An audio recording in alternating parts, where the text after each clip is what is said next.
We have a 1944 John Deere A. This is Kelly Nye out of Henry, Illinois. This is walking with Dave Snyder collection. Dave Snyder is a longtime member of the show, longtime announcer up here at the grandstand with us. Here we have a Ford 2000. This is a 1964 48 horse. This is a Camp family out of Belvedere, Illinois. After World War II, sometime about 1947, when Henry Ford I passed away, his son Henry Ford II came over. You might have seen in Ford versus Ferrari, being very upset with Ferrari. But anyways, Henry Ford II, he looked at the books and he decided that the deal with Ferguson was not financially viable anymore. So him and Ferguson split ways, but Ford obviously kept making that same tractor, but under different numbers. And this is one of the later generation of that same tractor. So that Ford 2000 is a descendant of the Ford 9N. Here we have an International 424 with a roll cage on it. Here we have a 1958 Oliver 880. This is Mark Brown's out of Sycamore, Illinois.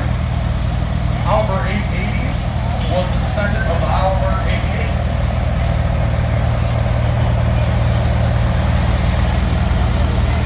Here's a 1952 John Deere 60. This is Eugene Morgan out of Hampshire, Illinois.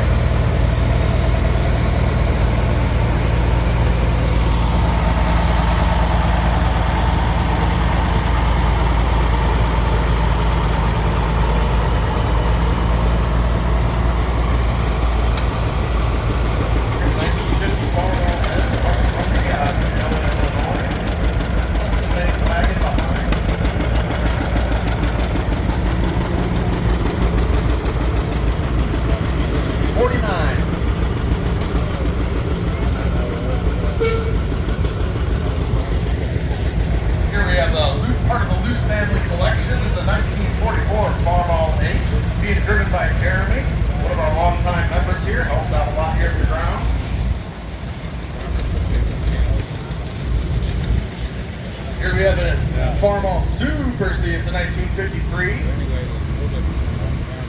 Owned by the Bush family out of White House, Tennessee.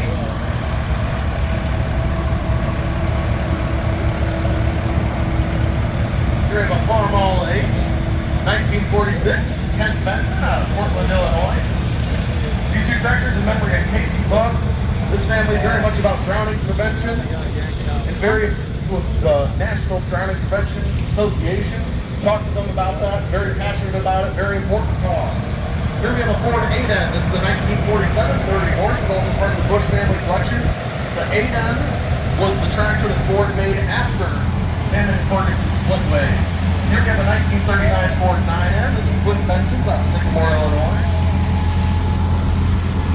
And now we got the little guys coming along here. We got a nice Ford, a nice John Deere 110. This is a 1971. This is Ken Benson family from out of Portland, Illinois. Here we have a Mullins 1050. It's a 1967. Robert Cormier from Kingston. We have a John Deere 70. It's a 1974. 7 horsepower. Anderson out of Sycamore, Illinois. 70 was the little brother to the 110. Here we got a Stallion Twin, 8780, 1963. Here we have a John Deere 110, that's 1964. Those earlier John Deere 110s just either got clamshell fenders and bolted onto the frame.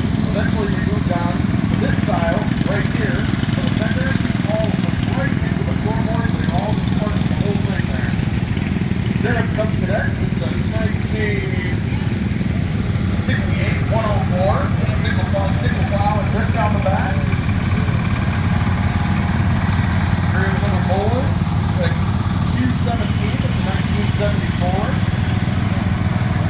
We have a John Deere 112, the big brother to the 110, which also came with a new feature, which was a hydraulic lift on the back. So you see you've got that rototiller on the back there. You can lift that up and down without having to move muscles.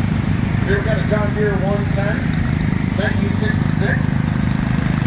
This is Taylor Sunderland's out of Sycamore, Illinois. Here we've got a John Deere 332. It's a late 80s. You're going to wheel horse. Wheel horse is not around for a long time, but for a good time. A very powerful lawn tractor. Became very popular. Still have a really, really strong niche following. Here's we've got a Sears Craftsman, little 8-horse lawnmower. Craftsman, they've got everything between making tools, making engines, and making lawnmowers. They've got a Bantam 3000 from 1950. This thing is a very small little tractor for suburban families.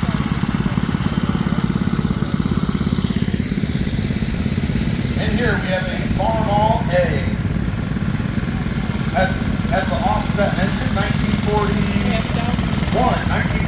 Farmall A. Got the plows underneath there. The offset engine and the offset steering wheel, steering rack. There we go. That's a good demonstration. And see, he can see exactly where he's going because of how everything's all set there.